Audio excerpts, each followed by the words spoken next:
Have you ever really stopped to think about what's happening inside your head when you talk? I mean, it feels so automatic, right? Like you just flip a switch. But what's actually going on is one of the most complex, high-speed manufacturing processes you can imagine. So today, let's take a little tour of the mind's assembly line for speech. And to get us started, let's look at what happens when there's a classic factory defect. This famous slip of the tongue is where we get the term spoonerism. It's the perfect example of what happens when the assembly line has a momentary and kind of hilarious glitch. So, pretty obviously, the Reverend meant to say a loving shepherd, but what came out was a shoving leopard. The L and the SH sounds just swapped places. Now, this isn't just some random mistake. It's an absolutely critical clue. It tells us that sounds and words are like separate parts on the assembly line. And, sometimes they get installed in the wrong spot. All right, so here's our roadmap. We're going to follow that assembly line right from the beginning to the very end. We'll start with why this is all so hard to study in the first place, then look at how our mistakes actually give us the best clues, and then we'll walk through the main departments, building the sentence, finding the words, and finally turning it all into sound. So first things first, why is this whole process so mysterious anyway? Well, it's actually pretty straightforward. In a lab, a scientist can easily control what you see or what you hear. But controlling what a person decides to think, that's basically impossible. And that initial thought is the very first spark that starts the entire process of speech. Yeah, even though talking feels as natural to us as breathing, our brain is just furiously juggling concepts, grammar, words, and sounds, all at incredible speed. It's like this hidden factory working in total overdrive every single time we open our mouths. So that brings us to the big question: how do you study an invisible machine? Well, if you can't control what goes in, you do the next best thing. You analyze the products that come out with defects. For psycholinguists, speech errors are the key. They let us reverse engineer the entire process of how we talk. So, the researcher Willem Level gave us this basic 3-stage blueprint. First up is conceptualization. That's when you decide what you want to say. It's the big idea. Then comes formulation. You have to translate that idea into actual words and sentences. And finally, articulation. Your muscles get the plan and execute it, producing the actual sound waves. Here's another great one. The speaker meant to say, wasted the whole term. Now notice what happened here. The W and the T sounds just swapped places. This isn't a word swap, it's a sound swap, which is another huge clue that sounds are handled at a totally different stage than the whole words themselves. Now this is where it gets really cool. You can learn so much from just one little slip-up.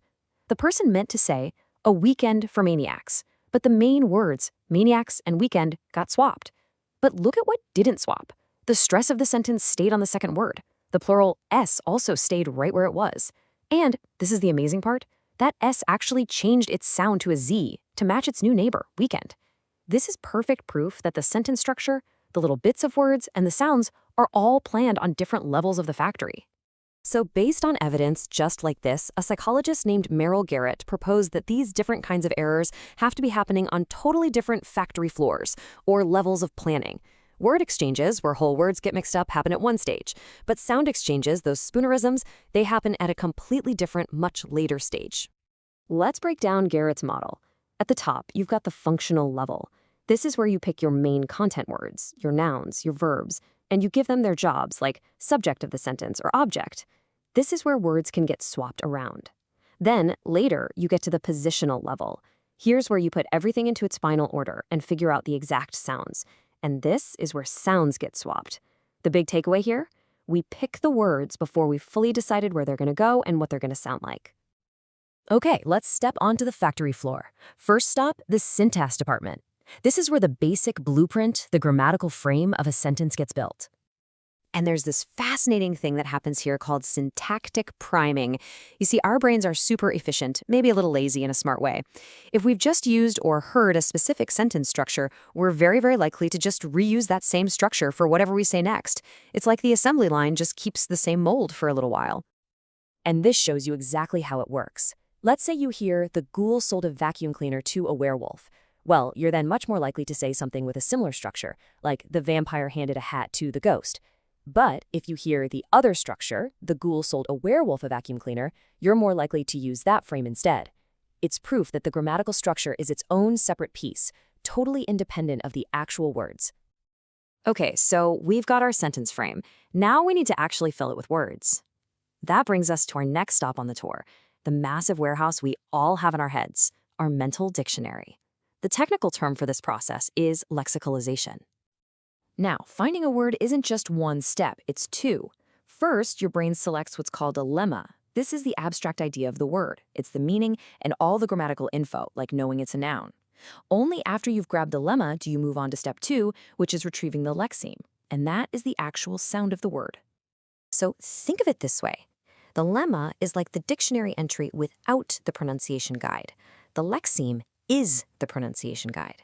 And this little distinction is absolutely crucial for understanding one of the most common glitches in our entire speech production system.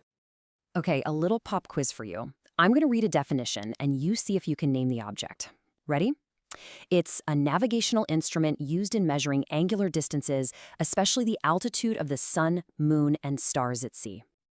You feeling it? That super frustrating tip of the tongue feeling? You know exactly what it is. You can almost feel the shape of the word, but you just can't quite pull out the sounds. The word is sextant. Now, that feeling you just had, the tip of the tongue state, is the perfect real-world proof of this two-stage model. Your brain did stage one just fine. It retrieved the lemma, the abstract concept of sextant, but it hit a temporary roadblock at stage two. It just couldn't retrieve the lexeme, the sound, sextant. And that brings us to the final stop. We've built our sentence frame, we've found our words, now we're in the sound engineering department, where those words get turned into a super precise sequence of sounds, all ready for shipping out of your mouth. This whole stage is called phonological encoding. So this happens in a few quick steps. First, the brain creates a kind of frame with empty slots for each sound. Then, a mechanism scans the words you picked and copies the individual sounds into the right slots. But here's the really clever part. To speed things up, your brain has what's called a mental syllabary.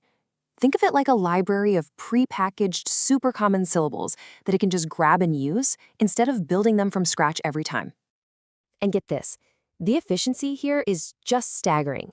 English has over 10,000 possible syllables, but a tiny little library of just 500 of them accounts for about 80% of everything we say. Our brains lean heavily on these pre-rehearsed motor patterns to make our speech so fluid and so fast.